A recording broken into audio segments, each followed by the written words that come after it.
bienvenidos a un nuevo programa de Economía para Todos en este sábado 8 de enero. Ya el segundo programa de este nuevo año 2022. Ya saben que, nada, en una hora lo pueden ver todas las veces que quieran en Libertad Digital Televisión.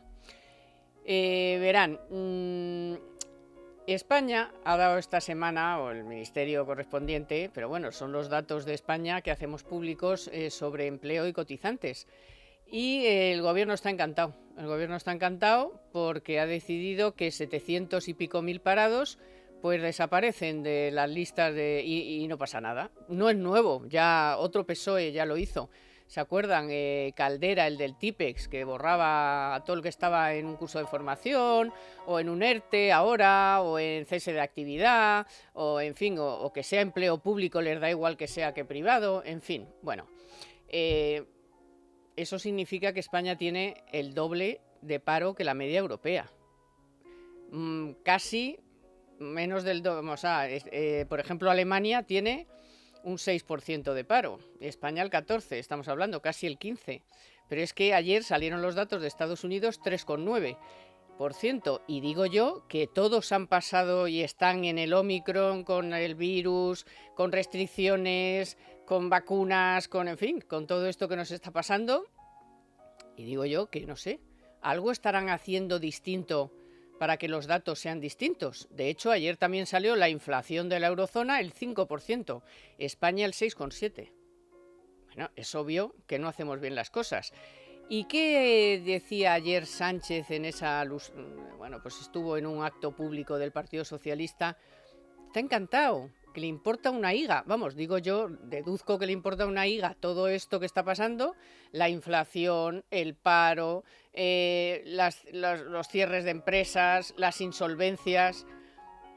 Digo yo que le importa una higa porque dijo que estaba encantado con lo que lleva haciendo estos 2 años. O sea que es fácil deducir que le importamos una higa. Le importa una higa la pobreza, la energética y la no energética, que los precios estén más altos que en ningún lugar de la Unión Europea, que paguemos la energía súper cara y encima se permita el lujo de decir que la nuclear, que él no está de acuerdo con la nuclear, a pesar de que la Unión Europea la considere una energía verde y que abarataría el recibo de la luz, porque como les contamos aquí desde hace muchos programas, ya en agosto las nucleares se ofrecieron al gobierno a ofrecer un precio de 60 euros el megavatio hora.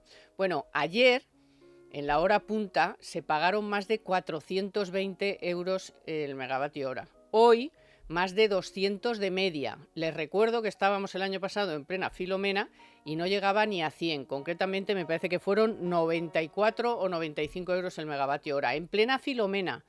Bueno, pues nada, pues de todo esto vamos a hablar hoy, que parece que son los temas de todos los programas, pero es que siguen ahí y el gobierno sigue sin hacer absolutamente nada.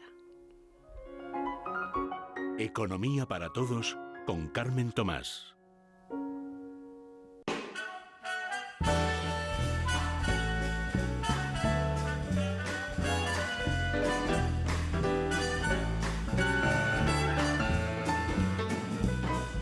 Pues sí, una semana más van a comprobar que aquí tratamos los asuntos que preocupan a los ciudadanos, no los que no preocupan a Pedro Sánchez y sus estrategias de no sé qué líos que se trae, o el tontaina de Garzón diciendo esas cosas sobre el consumo de carne. Pero en fin, Carlos Cuesta, ¿qué tal? Bienvenido.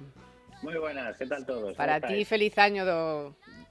Lo mismo, feliz año para todos, para todos los que nos oyen. Sí. Y Diego Sánchez de la Cruz, ¿qué tal, compañero? Hola, ¿cómo estáis? ¿Lo has pasado bien? Muy bien, muy bien. Como hay que pasarlo en familia. Vale, muy bien. Pues aquí seguimos con lo mismo, porque como veis, ayer Sánchez se volvió a decir que qué guapo soy, que qué bien lo hago, y parece que no le importa nada que, por ejemplo, vamos a centrar el primer asunto en los temas, en los datos que han salido esta semana, ya de cierre del ejercicio, tanto de paro como de cotizantes a la Seguridad Social, y bueno, y había que escucharles, o sea, vamos, parecía que habían conseguido el éxito del mundo mundial, y resulta que, bueno, pues si lo comparas con otros países, la verdad es que damos bastante pena, ¿no, Carlos? No, totalmente. Aquí hay una cuestión, y además yo tengo la sensación de que hay una opinión pública generalizada que la está comprando, que a mí me parece muy preocupante, que es, después de haber recibido más de 400.000 millones de euros en rescates del Banco Central Europeo entre compra de bonos soberanos, que antes nos escandalizábamos, diciendo España ha sido rescatada, España ha sido rescatada. España en este momento está siendo rescatada cada 5 minutos y llevamos ya, repito, más de 400.000 millones de euros puestos en circulación para España por parte del BCE, entre la compra de bonos soberanos y la liquidez que se ha puesto a disposición de los bancos para que intenten mantener la actividad. Un rescate así no se había visto en la vida. Y después de eso, resulta que hemos acabado teniendo el doble de paro de la media de la UE, el doble de paro de lo que puede estar mostrando en estos momentos un país como Francia, más del doble de paro de lo que puede tener en estos momentos Portugal, mucho más paro de lo que tiene prácticamente el doble de lo que tiene Grecia, un país como Grecia, más de 4 veces el paro de lo que tiene Alemania. Y dices, vamos a ver, pero ¿cómo alguien se puede contentar con eso? Y lo cierto es que la opinión pública se está contentando, está comprando esa mercancía averiada que nos está vendiendo el presidente del gobierno. Y a mí me parece muy preocupante. Hay una cantinela generalizada sobre que no pasa nada, que ese rescate está ahí y que el rescate es gratis. O sea, primera gran falsedad, el rescate ese no es gratis. Nosotros ya lo hemos desaprovechado y es obvio, con ese resultado del paro, es obvio que lo hemos desaprovechado. Pero es que lo que está financiando ese rescate son emisiones de deudas comunitarias. Esas emisiones de deuda comunitaria, el coste de los intereses se reparte entre el peso de los países. Es decir, nosotros, bajo bandera de la Unión Europea o bajo bandera de la zona euro, estamos consiguiendo sacar unas emisiones de deuda que la parte proporcional nuestra la pagamos nosotros. Por lo tanto, ¿cómo que ese rescate es gratuito? No tiene nada de gratuito y por supuesto que lo vamos a devolver. Y si lo hemos desaprovechado y la prueba más evidente es el paro, significa que lo hemos inutilizado para nada, para perder el tren europeo. Y eso es gravísimo. Bueno, Diego, el paro, las insolvencias, las empresas ahogadas, o sea, es decir, es que estamos como estábamos. Bueno, estamos, de hecho, en cuanto al número de empresas que siguen tirando del carro, en cifras que no se veían desde 2013. Entonces, si queremos empleo, lo primero que sabemos es que hay dos maneras de generarlo. Una es a través del sector productivo, el sector privado, las empresas, y ahí tenemos 30.000 empresas menos.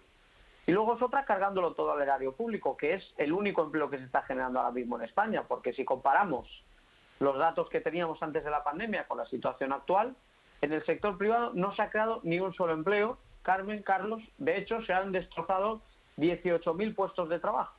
Sí. Sin embargo, en el sector público, el saldo neto de estos, pues van para 2 años, ¿no?, desde que empezó la pandemia, es de aproximadamente 220.000 contratos más. Entonces, esto es la historia de dos sistemas cada vez más diferenciados, un sector privado que ha visto aumentar su esfuerzo fiscal un 11% mientras la economía sigue un 6% por debajo de los niveles normales, un sector privado donde se han destrozado, como digo, casi 20.000 empleos y un sector público que sigue creciendo, que sigue colgado de ese rescate, de esos tipos de interés cercanos a cero, de todo tipo de artimañas para seguir inflando su tamaño y, como digo, a pesar de esos 20.000 empleos perdidos en el sector productivo, 220.000 nuevos puestos de trabajo en el sector público. Y ahí el maquillaje, ¿no?, el hecho de que parezca que con los datos encima de la mesa el sector el saldo laboral es defendible. Bueno, es defendible mientras sigas engordando la plantilla de trabajadores públicos. A mí me parece muy, muy preocupante. Bueno, ahora vamos a hablar, por supuesto, de cómo ha empezado el año, de la cantidad de palos que nos han llegado y que vamos a ir notando poco a poco. Pero una cosa, esta semana se han dedicado algunos, no sé si para, pues no sé para qué, para entretenerse, a empezar a elucubrar sobre entonces por qué el empleo crece tanto y el PIB no, y chimpún, chimpún. Y entonces Escrivá, que no da una, vamos, ha dicho, bueno, es que España es una rara avis. Y luego veo que el secretario de la Seguridad Social también ha dicho, esto es llamativo e inusual. O sea, ¿nos están tomando el pelo o qué? Porque aquí nadie, yo creo que está poniendo el dedo en la llaga, que es, oiga, que es que la productividad ha caído a plomo, Carlos. Pues es que miremos el indicador, que miremos la realidad. Está diciendo una cosa y el gobierno o el Partido Socialista están diciendo la contraria. Vamos a ver, España no tiene ninguna maldición bíblica. Si se hacen mal las cosas, sale un resultado malo. Y si estamos viendo que está plasmándose un mal resultado en las estadísticas es porque se están haciendo mal las cosas. No porque España sea una rara avis, no porque España sea distinta. ¿Qué es lo que es distinto en España? La gente tiene 4 ojos, 3 piernas, 16 orejas. ¿Qué es lo que tiene? Pues tiene lo mismo que en todas partes. Trabajas más y con más productividad, sales a flote. Trabajas con más costes, que es lo que nos empieza a ocurrir, con costes por todas partes, pues evidentemente no puedes competir y las empresas quiebran. ¿Qué es lo que nos está pasando a nosotros en estos momentos en las empresas? Mira, yo estaba aquí recopilando de los últimos datos del mes de diciembre y cada uno que juzgue lo que quiera. Consumo de energía eléctrica, menos 1,6. Según Pedro Sánchez, repito, estamos saliendo y más fuertes, ¿eh? Atención, vale. Consumo de energía eléctrica, datos de diciembre, menos 1,6. Indicador de confianza de la industria, estamos en un 5,3 después de haber caído un 14%, ¿vale? No está mal, ¿eh? Vaya una birria, perdón por la expresión, de recuperación. Indicador de producción de la industria, menos 1, seguimos en caída. Producción industrial de la construcción, de la industria de la construcción, menos 1,9. Matriculación de automóviles, menos 18,7. Indicador de confianza del consumidor, menos 13,1. Vamos a ver, esto es la realidad. Y luego está los lemas, la propaganda que vende el gobierno. ¿Qué es lo que nos está pasando? Tenemos unos costes laborales disparados, porque han querido meter la subida del salario mínimo interprofesional, porque han elevado las cotizaciones sociales y porque le están devolviendo el poder a los sindicatos. Tenemos el coste de la energía, que es una inmensa materia prima, lo tenemos totalmente disparado, por la luz, etcétera, y ni contar en sectores como el de la cerámica y demás, que lo necesitan como principal factor productivo. Está disparado.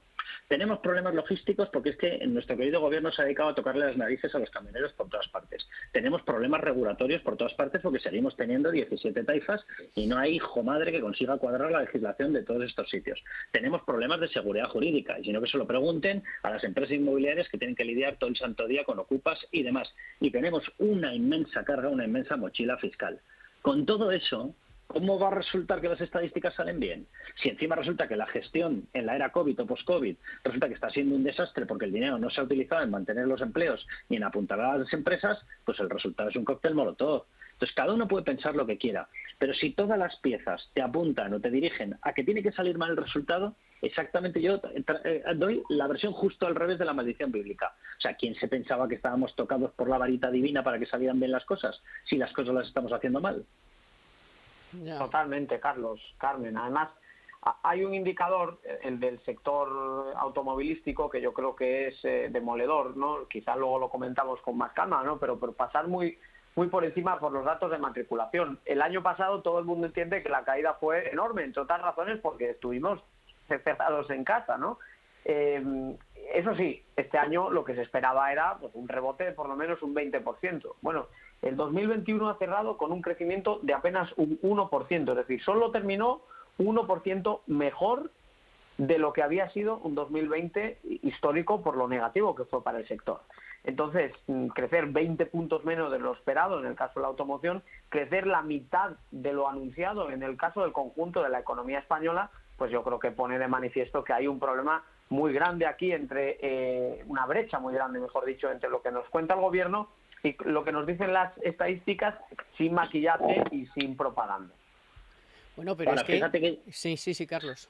No, Carmen, que yo el miedo que me da todo esto, porque esto es muy habitual en el Partido Socialista, van jugando al trampantojo hasta que el trampantojo se derrite y se cae.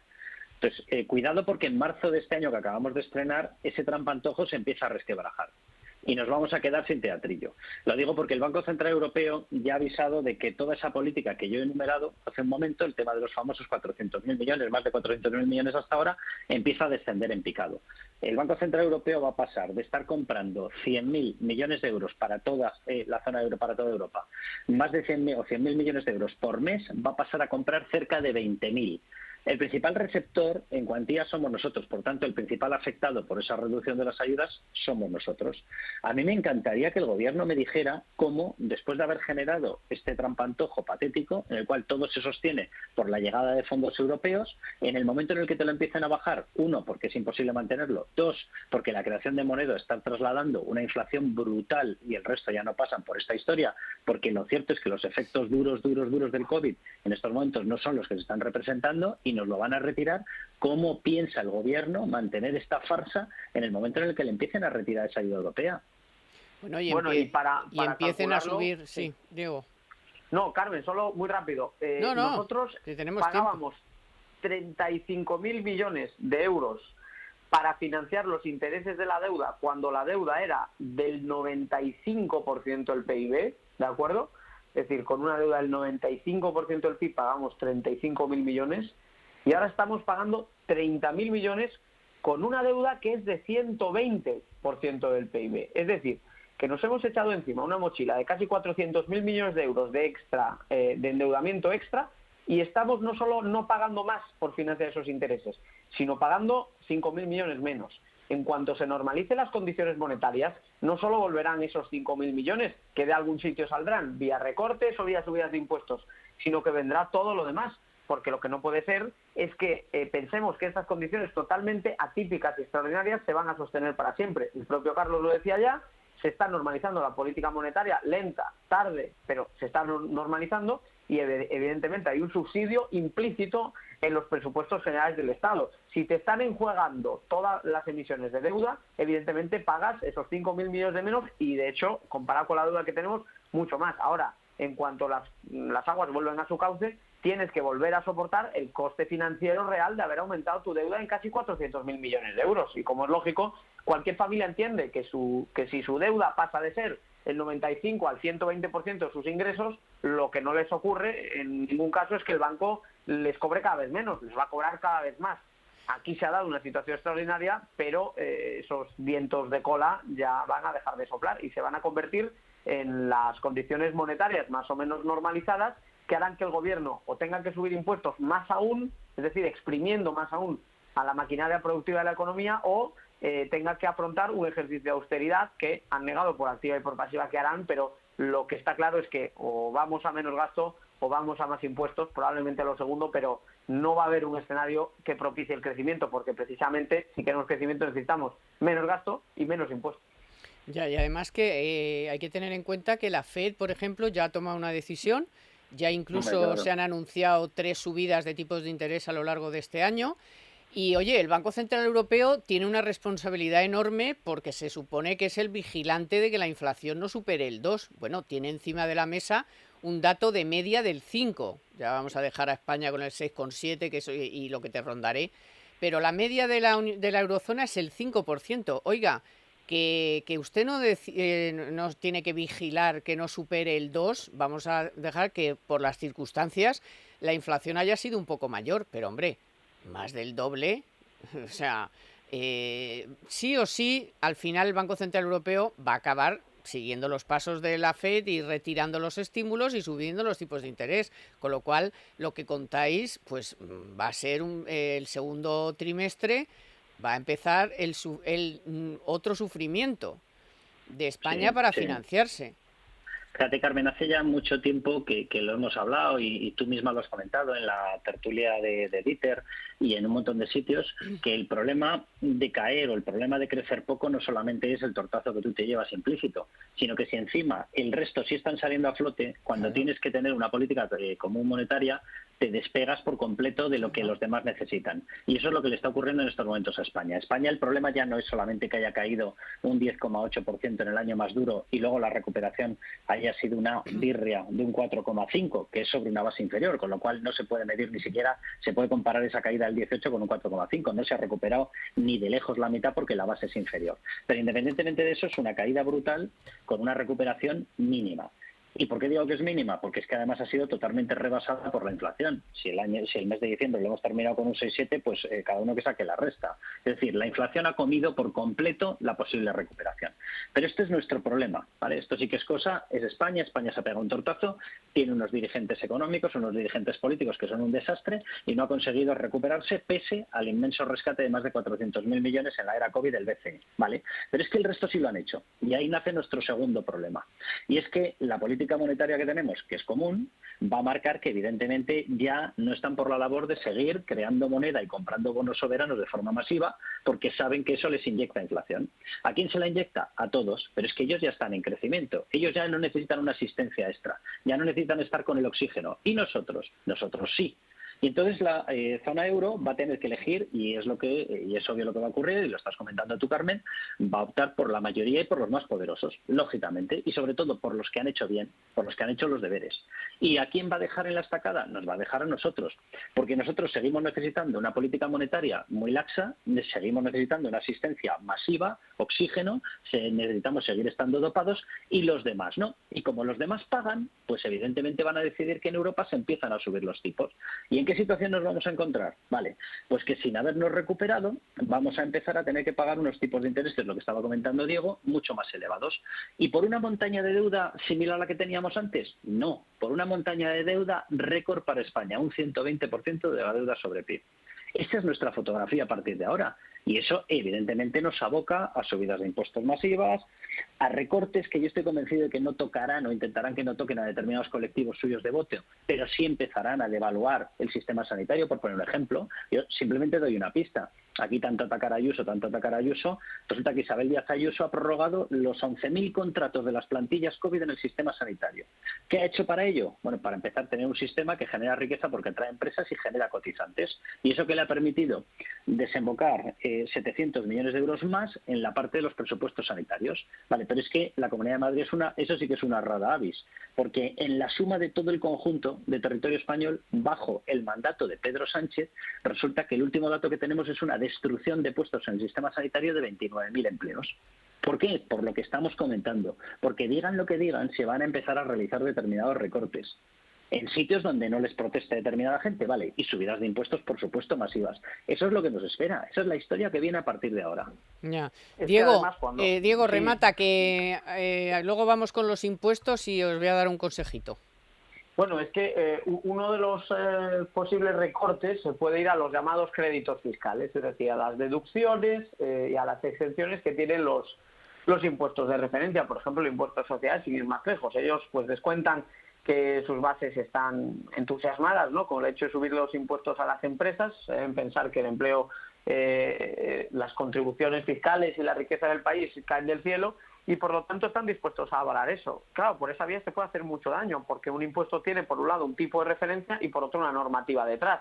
Cuando tú vas endureciendo la normativa y además subiendo los tipos, tienes el peor de los mundos posible. Hemos publicado recientemente el índice de competitividad fiscal, en el que España está pues prácticamente a la cola de la OCDE, y ese es uno de los asuntos que van a atacar. Cuando vean que necesitan ir cuadrando el presupuesto, dejarán de bonificarle a las empresas que inviertan, que generen empleo, que generen riqueza, que generen nuevos productos de innovación y de desarrollo, y por toda esa vía van a terminar apretándole otra vez más las tuercas a un sector productivo que es que ya no aguanta más. Entonces, cuando lleguemos a ese momento, veremos cómo enseñan las cartas finalmente, pero lo que está claro es que hay mucho gasto improductivo. Los fondos europeos se están básicamente tirando a la basura en todo lo que respecta a generar crecimiento potencial. Es puro gasto clientelar. Lo malo es que va a quedarse como estructural una parte de ello, y va a llegar un momento en el que todos estos fuegos de artificio se van a agotar, y las carencias evidentes de una economía que está lastrada por un crecimiento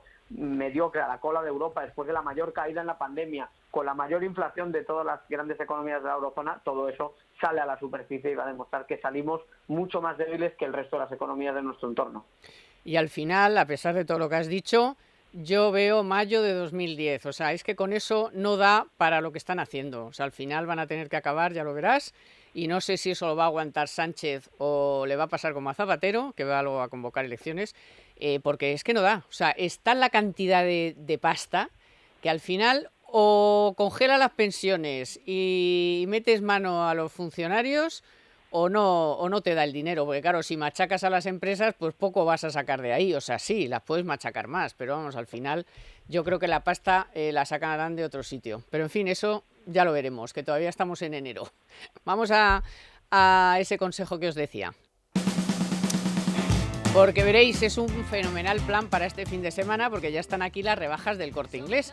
Ponte en modo rebajas, con descuentos de hasta el 50% en artículos para tu hogar. Por ejemplo, empecemos poniéndonos en modo anfitrión y prepara una buena mesa. Te ayudamos con el 50% de descuento en una selección de menaje de mesa y decoración de marca El Corte Inglés.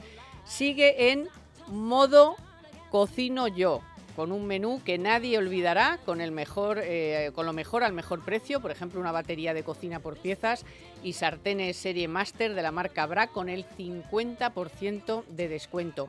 Después de una buena comida, pues descubre tu modo mantita y peli. Con un buen sofá, por eso te ofrecemos un 40% menos en una selección de modelos, así que solo te falta elegir la peli.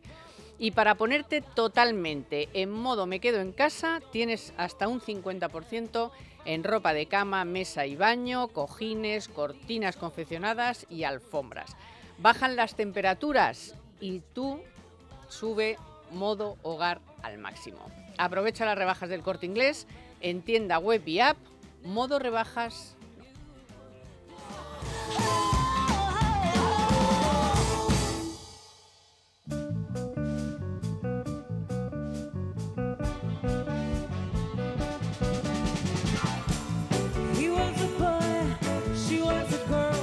Bueno, igual en esto último me pierde un poco el deseo, pero vamos, no sé lo que pensáis sobre eso, pero al final, si las cosas se tuercen mucho y al final encima los fondos europeos se están utilizando mal, no convence la reforma laboral, no convence porque no son la reforma de las pensiones, que le llaman reforma, pero vamos, es una coña marinera.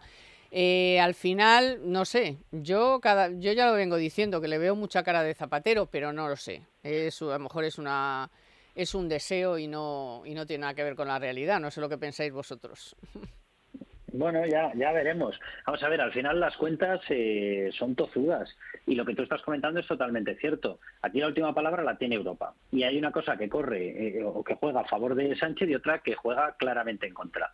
A favor juega el hecho de que prácticamente todo el resto de grandes países o incluso de los pequeños sí que han aprovechado bien los fondos. De hecho, para que nos hagamos una idea, mientras estaba repartiendo esa ayuda, prácticamente el único país que no ha recetado, que no ha desarrollado reglamentariamente en medidas de rebaja fiscal ha sido España. El resto sí han trasladado ayudas a las empresas y sí han rebajado impuestos. ¿Y eso qué significa? Pues que España, siendo el malo de la película o el malo de la clase, el alumno tonto, pues hay una cosa que es verdad, y es que al ser únicamente él, ha reducido mucho el impacto de las ayudas que necesita Europa para mantener nuestra situación. Eso, que debería llevarle a Europa a un alarde de valentía, bueno, pues Europa se ha convertido en un instrumento totalmente cobarde y lo hace siempre. Y si ve que políticamente se puede evitar un enfrentamiento y que tiene dinero para asistir, pues es muy probable que mantenga dinero para asistir. Eso juega a favor de España, es decir, el hecho de ser el único que lo ha hecho así de mal. Ahora, a partir de ahí una cosa que tú dices y es totalmente cierta. Siendo el único que lo ha hecho mal, es un país demasiado grande como para dejar que las cosas sigan saliendo así. Y el volumen de dinero que se ha puesto en circulación en favor de España ha sido brutal. Y eso el Banco Central Europeo no lo va a olvidar. Y se está dando cuenta de que si sigue este gobierno, todas las ayudas que se implementen siguen yendo directamente por el sumidero, porque no han valido para nada. Y cuidado porque eso, teniendo en cuenta que, oye, ¿salimos del COVID? No, entramos en una variante que se llama Omicron y tampoco está muy claro que esto no se vaya a quedar para siempre, ni tampoco está muy claro que no vaya a haber una variante adicional que nos suponga más problemas, etcétera, etcétera. Y luego hay un problema congénito. España tiene o empieza a tener problemas de inflexibilidad del gasto en partidas excesivamente voluminosas. La partida de las pensiones es muy potente y evidentemente al haberlo ligado al IPC y demás empieza a coger un rumbo exponencial de gasto. La partida de las administraciones, del gasto en administraciones y de personal, lo mismo de lo mismo. Las partidas de asistencia social exactamente igual, porque todo el mundo sabe que el ingreso mínimo vital evidentemente va a haber presiones para que eso se siga ampliando. La reforma laboral, pues evidentemente partes muy importantes han sido demolidas, con lo cual va a descontrolarse. Y todo eso... Todo es gasto europeo, estructural, además. Claro, o sea, eso exacto, está ahí. Exacto. Y eso le preocupa. Entonces yo no sé qué decisión tomará Europa, pero es verdad que a partir de ahora media cara por lo menos se le puede empezar a poner como la de Zapatero. Bueno, Diego, le preocupa al Banco Central Europeo, pero y al liberal alemán también se le van a poner muchísimo, como escarpias. Muchísimo. O sea, Diego. Bueno, lo que pasa es que el liberal alemán comparte gobierno con una tropa peligrosa. Sí, pero van a bajar 30.000 millones los impuestos. Eso es verdad y no va a intervenir la vivienda, pero hasta ahí, ¿eh? No creo que se pueda esperar, que no es poco, ¿eh? Pero ¿qué más querríamos nosotros? Ya, no, pero eso no sé si dice mucho de lo mal que estamos nosotros, más bien, ¿eh? La verdad es que la agenda en general del nuevo gobierno es la que es. Ahora, claro que aquí estamos como estamos, pero vamos a ver, en clave europea, yo esta pregunta me la hice ya en su día Creo que el tiempo nos va dando la razón. Acuérdate, Carmen, recuerdo un programa también con nuestro compañero Domingo. Al final, Bruselas no aprieta, no condiciona, no consigue extraer más que algunas concesiones menores. Lo vemos en la contrarreforma laboral, es decir, ha conseguido que sea una contrarreforma laboral más limitada, probablemente, ha influido. Pero bueno, hasta ahí, espérate, es decir, que todavía no está aprobada. Claro, es que pero tiene es que el mercado de pasar por trabajo, el Parlamento a ver lo que pasa ahí. Claro, pero a lo que veo es que el mercado de trabajo va a ser peor con esa contrarreforma laboral. Entonces, si yo lo que tengo que aplaudir es que Bruselas hace que en vez de dar 3 pasos atrás, demos 2, pues mira, no me termina de convencer a mí ese arreglo. Nuestros problemas los tenemos que resolver nosotros y está claro que si el gobierno y la mayoría de gobiernos son los que lo están generando, no podemos esperar que nos saquen las lentejas los comisarios europeos, porque no va a ser así. Yo me acuerdo, claro, mucho de que estas cosas, por ejemplo, el vicepresidente de la Comisión Europea, encargado de todos los temas del rescate, es Valdis Dombrovskis, que, bueno, ya nos hemos ido acostumbrando a su apellido impronunciable y demás, pero es que este hombre, en su país, en Letonia, fue primer ministro y ajustó el PIB, ajustó el déficit en 10 puntos del PIB. O sea, que le vayan a Dombrovskis a decir que no hay manera de recortar gasto, pues, oye, él predicó con el ejemplo más que nadie. Entonces, en Bruselas saben perfectamente que estamos fuera de la ortodoxia y que somos un socio al que hay que vigilar de cerca, pero claro, a la hora de la verdad, como se suele decir a veces, cuando le debes un poquito de dinero al banco, el problema lo tienes tú. Ahora, como le debas mucho dinero al banco, el problema lo tiene el banco. Aquí la cuestión del riesgo de España es que, siendo una economía tan grande, de tanto peso, evidentemente las instituciones europeas pueden apretar, pero no pueden ahogar, y al final los acontecimientos siguen su cauce y la economía de España está cada vez más regulada, más intervenida, y no me queda nada claro que podamos esperar que Bruselas sea un muro de contención. Si acaso puede evitar que los próximos pasos sean menos dañinos, si acaso puede acelerar la toma de algunas decisiones, pero tú misma hablabas, Carmen, de mayo de 2010, y es verdad que mayo de 2010 supone un punto de inflexión, pero aquí todo el mundo sabe que hasta que no llegó Rajoy al gobierno no se tomaron medidas de calado. La mayoría acertadas, algunas equivocadas, pero hasta diciembre de 2011 no se hizo nada. No, yo digo, yo decía en el plano de los recortes, o sea, que tuvo que ir Zapatero al Congreso, bajarse los pantalones y decir, bueno, pues aquí se congelan las pensiones. Bueno, hizo el mayor recorte de gasto que se recordaba, ¿no? O sea, bueno, es verdad, no hizo nada más, pero bueno, eso le costó, pues, que tuvo que salir del gobierno con el rabo entre las piernas, o sea, eso fue así. Pero bueno, salió del paso, Carmen, pero a bueno, lo que me refiero es que lo que necesitamos era la reforma laboral. Salió de España, que no es poco. Salió También, del gobierno, vamos. Se fue a Caracas. Sí. Bueno, pero salió del gobierno y por lo menos dio paso a otro que alguna cosa hizo. Bueno, hablábamos de los recortes de impuestos de otros países, que ya lo vimos incluso durante la pandemia, como Alemania, que no es un país precisamente líder en turismo, hasta bajaba el IVA de la restauración, ¿no? Vimos como Italia, como Francia, y ahora como a nivel más global están anunciando bajadas de impuestos, Alemania, Italia y España. Sin embargo, pues oye, desde el 1 de enero, tranquilamente, pues nos han metido un palo en el IRPF, porque obviamente si no deflactas la tarifa, pues todo eso te lo comes. Como va también el sector del automóvil, como comentábamos antes, pues le metes el impuesto de matriculación, una subida importantísima para que, bueno, pues se fastidie más. En fin, y otra serie de historias que han subido y las que te rondaré, Morena, porque ya están poniendo encima de la mesa un plan que han hecho unos listos por ahí, que no sé qué, y que al final todos los planes de los sabios, de los listos, de los socialistas son que hay que subir más los impuestos y que hay que bajarle los humos a Madrid y hablar de eso, de la armonización, que siempre es armonizar al alza.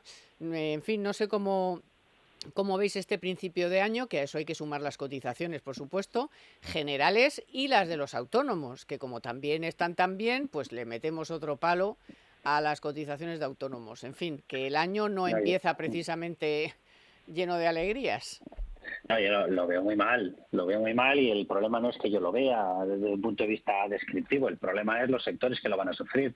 El año anterior tuvimos ya subidas de impuestos estimadas por ellos mismos a través de los presupuestos en más de 6.000 millones de euros. Se subió la tasa a Google, se creó, se subió la tasa Tobin, se elevaron impuestos, el de los famosos botellines de plástico, se elevaron otras partidas tal, el de las primas de riesgo, el de las primas de los seguros, etcétera. Es decir, hemos estado teniendo una serie de subidas, en concreto prácticamente de 10 tributos, hubo una subida que tocó también al IRPF y ahora este año toca otras partidas, pero seguimos con las subidas de impuestos. Las tres principales las has comentado tú. Actualizaciones de las bases de cotización, que son todas al alza, que van a implicar un golpe a los autónomos muy fuerte.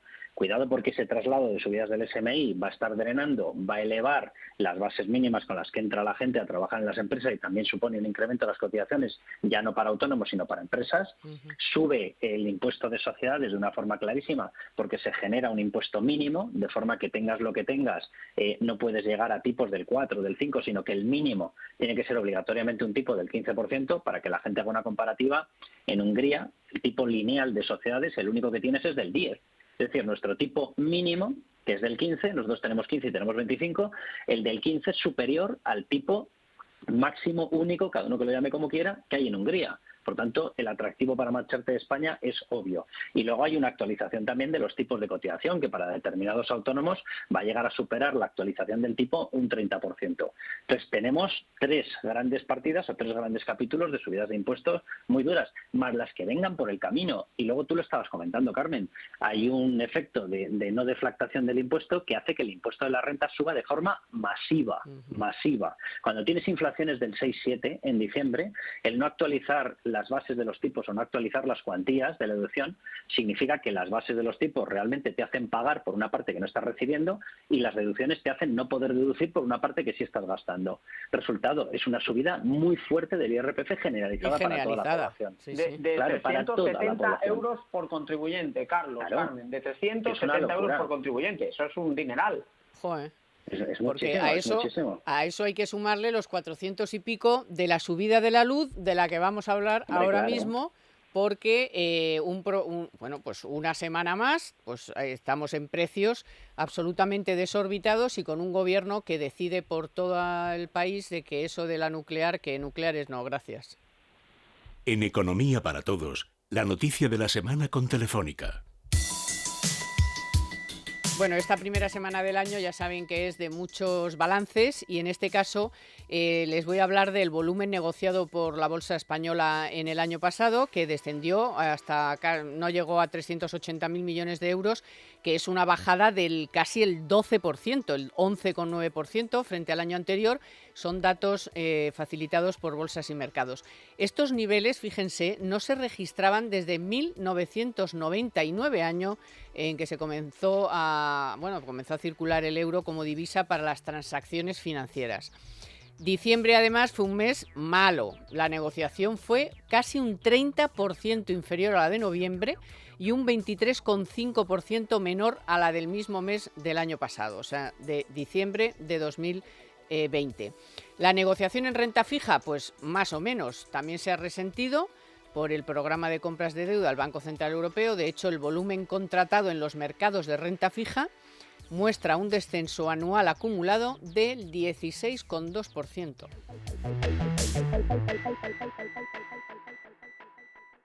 En Economía para Todos, la noticia de la semana con Telefónica. Vamos a ver, es que esto de la luz a mí es que ya me pone negra, porque es que ha habido días en los que como ya la luz estaba por encima de los 200 o por debajo, algo de los 200, ya no era noticia. Oiga, pero vamos a ver, que es que tal día como hoy, pero del año pasado, en plena Filomena, el megavatio estaba a 95 euros en Filomena y hoy vamos a pagar de media más de 200 euros. Y ayer en hora punta pagamos 420 euros el megavatio hora. ¿Pero qué es esto? O sea, ¿pero qué hace la vicepresidenta del ramo? Por supuesto, Sánchez poniéndose ayer medallas, por supuesto lo de la pobreza energética se les ha olvidado. Pero de verdad, o sea, y los medios de comunicación, es que todos los días, es que esto tiene que ser una matraca diaria de que estamos pagando a 5 veces más. O sea, ¿pero qué es esto? De verdad, yo estoy escandalizada con que no pase absolutamente nada, con que el ministro Garzón se dedique a hablar de la carne y no hable del precio de la luz, ni de la pobreza energética, ni todas esas cosas de las que hablaba cuando estaba Rajoy. y aquí pase esto y esté pasando esto cada día que es... Mira, ayer me parece que daban el dato de que vamos a pagar por hogar, antes hay que sumarlo a los 300 y pico que daba Diego de la deflactación de la tarifa, 475 euros de media de hogar por la subida de la luz. Pero ¿a dónde quieren que lleguemos, Carlos? No, no, totalmente. Aparte que hay una parte muy importante de esta subida, que diga lo que diga el gobierno, es plenamente estructural. Es decir, no es que no esté controlada, es que no se puede controlar a menos que hagas una reestructuración de nuestro sistema de generación de energía. Y ahí estamos hablando de 15, 20 años yendo en la dirección correcta y vamos a la dirección contraria. Y la dirección correcta me refiero a la nuclear. Y vamos justo en la dirección contraria. De hecho, España es uno de los pocos países que se está negando a aceptar lo que viene de Europa, donde se nos está pidiendo que se considere ya el gas y la energía nuclear como energías verdes. Y aquí seguimos empeñados en que no, porque estamos en las teorías filete de Alberto Garzón y este tipo de cuestiones. Entonces, vamos en dirección contraria. O sea, vamos muy mal y hay una parte muy estructuralizada. Estamos hablando de la luz, pero podemos hablar del gas exactamente Sí, claro, igual. claro. O sea, por estas mismas fechas, el año pasado se estaba pagando de gas 17 euros y en estos momentos hemos llegado a registrar precios superiores a 130 y a 140.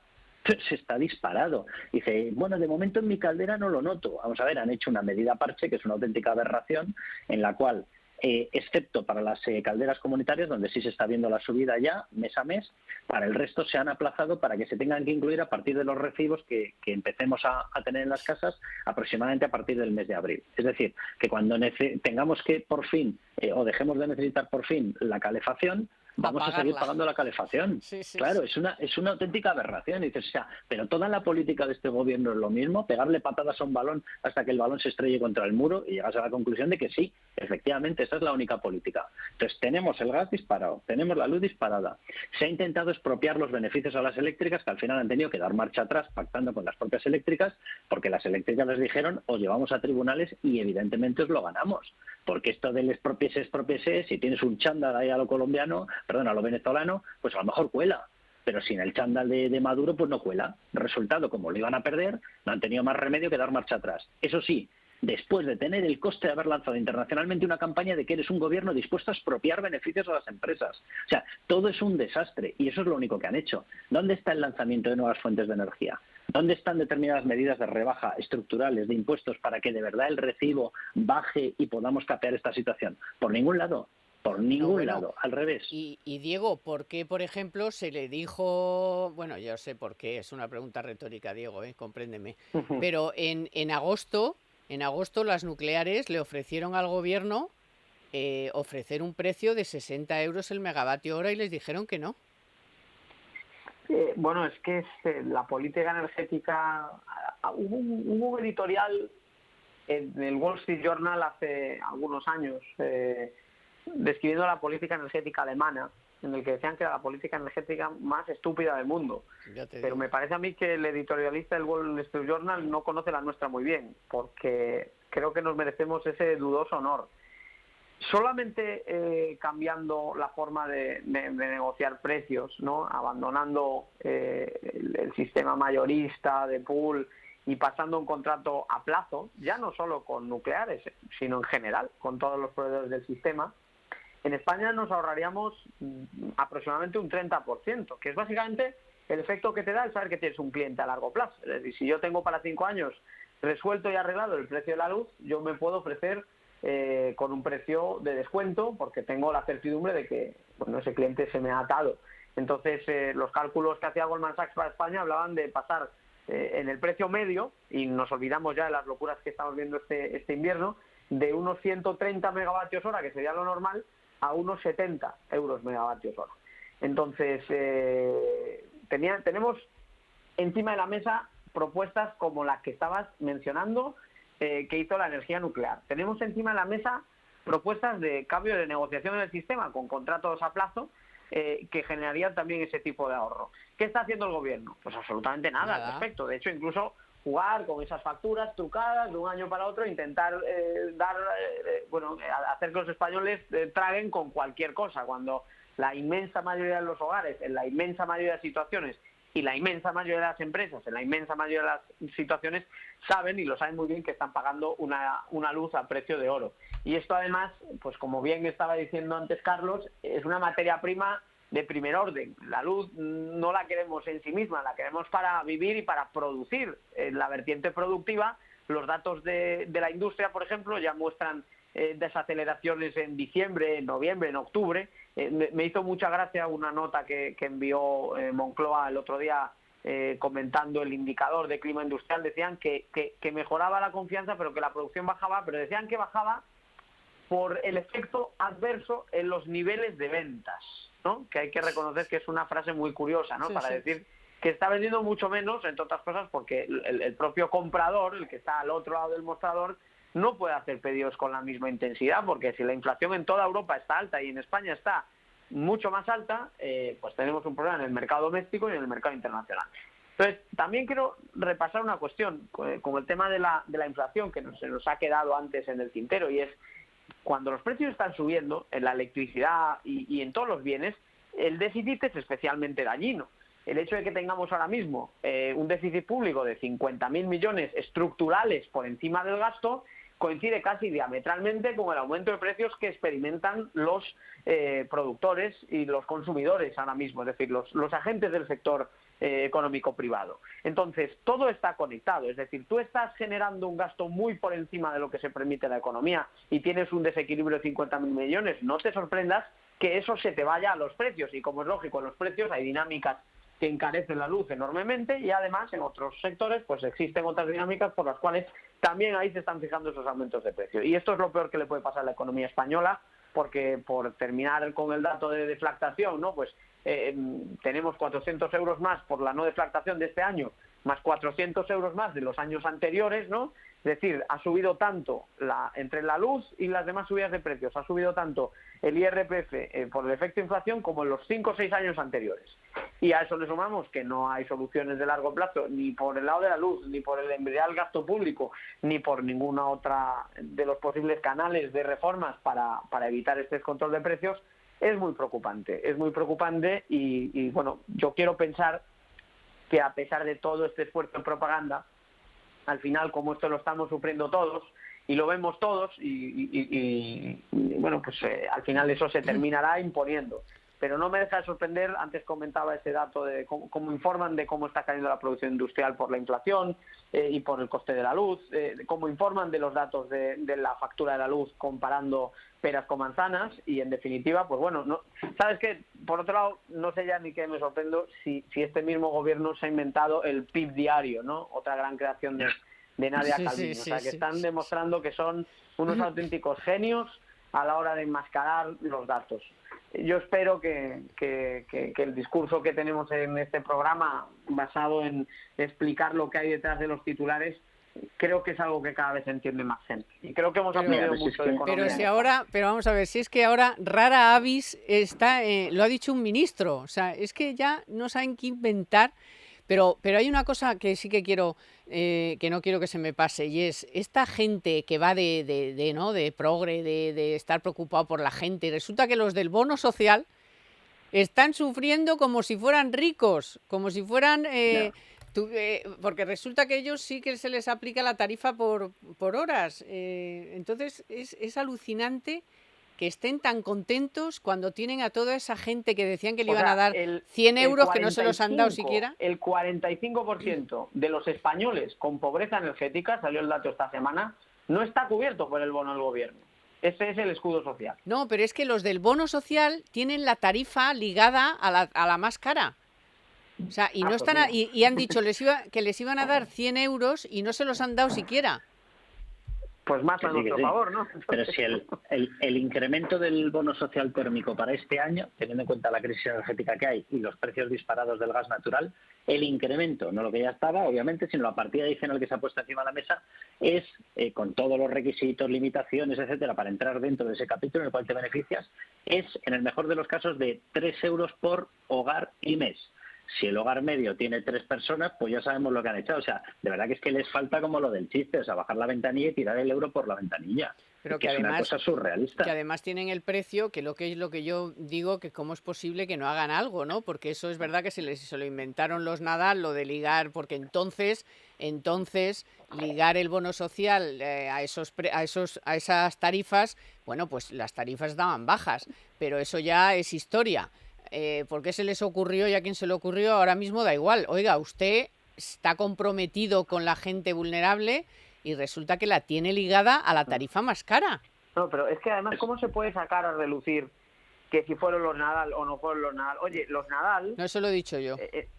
No, bueno, pero han dejado caer que venía heredado, Carmen. Pues cámbialo. Claro, es que, bueno, aparte de que lo puedes cambiar, es que los Nadal redujeron el déficit del sector eléctrico en decenas de miles de millones de euros, que eso se hubiera trasladado a la factura tarde o temprano, y eso ha terminado gestionándose de otra manera. Entonces, claro, no puede ser esto de apelar cuando se quiere a que otros han aprobado algo. No, perdona, tienes capacidad legislativa y de gobierno, tienes capacidad de acción y de maniobra, y si estás conforme con Diego, este sistema, si es que, pues oye... Se han hecho un decreto Diego, para que es cada que ya, cosa.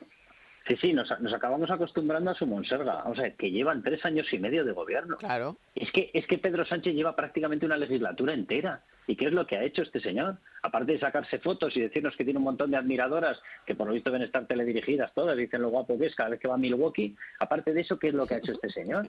Pues sí que no ha hecho nada. O sea, un intento de cambio de la legislación energética... Viajar. Bueno, viajar, sí, bueno, más que viajar, pasar al Falcon, que le cambie el nombre, ¿sabes? Que le llame Pedro Falcon y ya está. Y así ya, oye, le pone la matrícula, pone su nombre así serigrafiado en los asientos y así se queda más tranquilo el hombre. O sea, por primera vez va a tener algo comprado, dirá él, con el sudor de qué, si no es tuyo. Pero ¿qué le vamos a hacer? Pero yo, sinceramente, a quien apelaría sería a la gente. O sea, que no nos vendan determinadas burras cascabeleras. Hay una cosa que es muy obvia. La gente en su casa, que mire su nómina, que mire sus finanzas, que mire su capacidad de ahorro, su capacidad de irse de vacaciones, que lo mire y que la gente diga si está mejor o está peor. Hay una explicación técnica, obvia. O sea, al final el incremento del PIB es el incremento de las rentas que se generan empresariales y personales en un país, ¿vale? Si el incremento viene mayoritariamente por la inflación y no viene por una generación adicional de riqueza, tú no estás ganando poder adquisitivo, lo estás perdiendo. Vale, esa es la explicación técnica. Pero yo ni tan siquiera le pido a la gente que haga una especie de análisis de eso, ¿no? Que mire. ¿De verdad puede comprar más? Claro, su capacidad de consumo. Claro, ¿cuál es su capacidad de consumo? Efectivamente. Cero. ¿De veras llega a fin de mes llenando el depósito de combustible o está teniendo que dejar el coche parado el día 24, el día 25, que es lo que está ocurriendo? ¿De veras están planteándose vacaciones a cierre del periodo de trabajo para irse en verano? ¿O están todos asustados porque se dan cuenta que no van a tener capacidad de ahorro para eso? ¿Están pagando más o menos impuestos con respecto a lo que estaban ganando? Hombre, cada uno que lo mire, porque eso sí es un ejercicio que puede hacer cada uno en su casa. Y es obvia la respuesta. Y la respuesta es que cada día que pasa con estos señores somos más pobres. Eso es así. Y cada día debemos más y cada día pagamos más impuestos. Y es tan obvio como mirar qué gastos tienes tú y qué ingresos tienes tú. Y cuando te das cuenta que cada vez te cuesta más llegar a fin de mes, ya tienes la respuesta. Es que es eso. Es que al final, mira, datos inapelables. La mayor caída del PIB en pandemia, la menor recuperación en el año después de la pandemia, la mayor inflación de todas las grandes economías europeas, 220.000 empleos públicos creados, 20.000 empleos privados destruidos. Es decir, una economía en una situación límite. Ya. No, total. Oye, y el país en el que más ha crecido la presión fiscal. Es que... Encima, sí. Bueno, el único, prácticamente, ¿no? Es que ya no solo es que crece mucho, es que es el único en el que crece por acción legislativa, es decir, es el único país donde, aparte de que aumenta la recaudación, lo hace porque se suben los impuestos, porque, bueno, alguno ha habido en el que aumenta la recaudación por efecto crecimiento, pero es el único país donde se han subido los impuestos. El año pasado yo hice una especie de impuestómetro, de contador de impuestos, y creo que lo dejamos en 11 subidas de impuestos, ¿no? Y estuviste a punto de tirarte por la ventana, reconócelo. Yo en el 11 ya no sé si es que de verdad no hubo más o me desmoralicé, Carlos, pero al final este año, claro, todos son alegrías, ya nos empiezan a deslizar lo que va a pasar con las cotizaciones, lo que va a pasar con otras figuras fiscales, y evidentemente son vueltas y vueltas de tuerca. El esfuerzo fiscal, lo publiqué el otro día, ha subido un 11%, es decir que pagar impuestos, nos cuesta un 11% más. Eso es una renta media, por cierto, no digamos ya alguien que esté un poquito por encima, renta media alta, etcétera. y además, mientras tanto, pues la economía ha bajado un 6% su producción y los precios están subiendo un 7%. Entonces, que se plantee todo el que tenga la menor duda sobre este discurso de brotes verdes, que siempre cala algún discurso de brotes verdes durante algún tiempo, ya lo intentaron en los 2 últimos veranos, pero al final las encuestas sí reflejan pues que ha habido un desgaste, probablemente no todo el que nos gustaría, pero que ha habido un desgaste en el bloque de gobierno a lo largo de los años, de estos ya casi 4 años, como decía Carlos, porque vamos, en un suspiro, en cuanto salgan las flores otra vez, ya se cumplen 4 años de que este nefasto gobierno, este nefasto presidente, mejor dicho, llegó a la Moncloa. Pero es que esta misma semana la vicepresidenta Calviño insistía en una entrevista en que en la aceleración de la recuperación. O sea, es que no sé, de verdad, ¿cómo no se les cae la cara de vergüenza? Si no tienes nada más que hablar con... Calviño no soporta el menor careo con la hemeroteca, porque la destroza. Todas las predicciones y proyecciones que ha hecho Nadia Calviño han quedado sobradamente refutadas. Pero es que es la que más datos tiene, es la que más datos tiene. Lo que pasa es que Calviño, claro, al lado de un Alberto Garzón, hasta parece solvente. Y creo que a eso se aferra. No sé Pero yo, Nadia no sé Calviño yo. es la misma que nos dijo que este año el PIB se iba a un 10% y es que no ha llegado ni al 5%. No, pero pone la misma cara que si estuviéramos subiendo al 10%, y ya más o menos se está equilibrando con otros ministros, incluso hasta con Garzón, porque hasta para hacer garzonadas ya ha hecho unas cuantas también Calviño, En fin. Totalmente. Bueno, nos enfrentamos en las próximas semanas a la tramitación de la reforma laboral. Ya iremos desgranándola e iremos viendo qué pasa, porque ahora todos son un poco especulaciones de qué va a hacer el PP y qué va a hacer los socios de Sánchez y tal, no sé qué chimpún. Entonces, bueno, pues para especular ya están otros. Nosotros estamos aquí para darles información y análisis del bueno. Así que muchas gracias, Carlos Cuesta. Hasta la próxima. Y gracias, Diego Sánchez de la Cruz. Os seguimos leyendo a los dos y escuchando, con mucho interés. Un abrazo. Venga, y a todos ustedes muchísimas gracias. Hoy ha estado en los mandos técnicos, como siempre, Víctor San Román, en la producción Naya Pertusa. Gracias también, compañeros de Libertad Digital Televisión, donde ya podrán seguir el programa en breve. Y nada, aquí estamos. El próximo sábado volvemos con más ganas, si es posible, como todos los sábados, a contarles lo que ha ocurrido y lo que se espera que ocurra, que son muchas cosas. Nos espera un trimestre muy intenso en la parte económica. Así que les esperamos. Gracias por su confianza y hasta el próximo sábado. Economía para todos con Carmen Tomás.